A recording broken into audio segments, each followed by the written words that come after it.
Kick-ass facts, types of trolls. Pew, pew, pew, pew. I mean like internet trolls, not like a bridge troll. An internet troll is a colloquial expression used to define an online user who uses the internet to purposely and actively promote, defame, anger, tease, flame, or incite other online users. Most trolls are seeking attention, recognition, stimulation, pseudo-notoriety, and retribution for some unknown perceived injustice. Although there is no evidence or clinical research validating the psychology of the internet troll, it is commonly believed that the veil of anonymity afforded to every online user inspires them to engage in this behavior. When I worked in a call center, we used to call this phone balls. iPredator Inc. provides educational and advisory products and services to consumers and organizations involving cyberbullying, cyberstalking, online sexual predation, cybercrime, cyber harassment, and internet addiction. They have a list of over 130 types of internet trolls. We shan't be covering them all, but we will be covering many of them, not only from their site, but from others as well. iPredator even came up with an internet troll profile. Most often male, spends prolonged periods of time online and likely internet addicted or at risk of becoming internet dependent.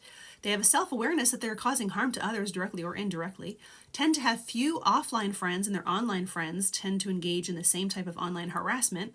They are highly susceptible to states of de-individuation and the disinhibition effect experienced by online users, phone balls.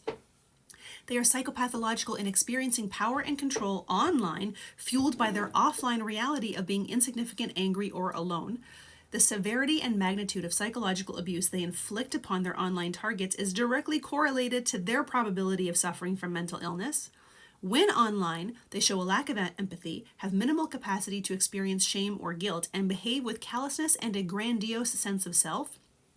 And they are developmentally immature, tend to be chronically isolated, and have had minimal to no intimate relationships.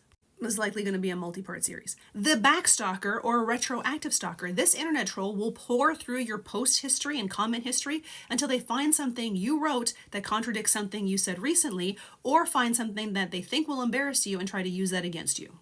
The why is this news troll? This troll's objective is to say that the thing you're talking about is not worth talking about. This could be any subject: politics, coffee, your own family, an election, whatever. They post things like, who cares, or why is this news? And you're sitting there like, well, it was news to me. I thought it was funny. And then you realize you're defending yourself to somebody who says they don't care, but they cared enough to make a comment about it in the first place.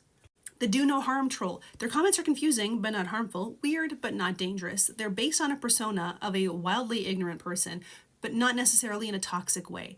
Probably the greatest do no harm troll of all time is Kenneth McCarthy, a copywriter from Brooklyn who spent years leaving bewildering comments on news articles and brand pages under the name Ken M. You can actually look him up on Reddit.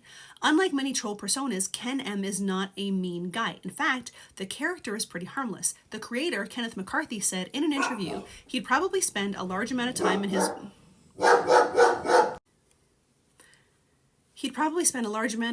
garage on his Dell computer talking to people in the news comment section. He's oblivious to their hostility. He'd also spend a lot of time with his little grandson, who, it's implied, is at least as dumb as he is. Ken M is combative, never admits that he's wrong, but is so obviously ignorant that his comments can't really do any damage.